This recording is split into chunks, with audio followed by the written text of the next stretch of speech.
السلام علیکم ورحمۃ اللہ وبرکاتہ۔ الحمدللہ، یہ اسلامی سال کا آخری مہینہ ہے اور یہ قربانی کے فریضے کی ادائیگی کا مہینہ ہے۔ تو اس میں بعض لوگ ایسے بھی ہوتے ہیں جو یہ کہتے ہیں کہ قربانی میں جانور ذبح کرنے کی کیا ضرورت ہے، اس کی جگہ کوئی اور نیکی کی جا سکتی ہے۔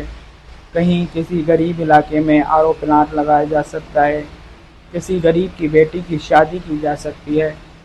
تو یاد رکھیے، قربانی ہر مسلمان جو صاحب نصاب ہے اور اس کی شرائط پر پورا اترتا ہے، اس پر قربانی کرنا ہی واجب ہے۔ اس کے علاوہ اور کوئی دوسرا راستہ نہیں ہے کہ کوئی اور نیکی کر لی جائے جو قربانی کی جگہ قربانی کا نائب بن سکے۔ تو ایسا ہرگز نہیں ہے۔ جس پر قربانی واجب ہے اس کو قربانی ہی کرنی ہے ہر صورت میں۔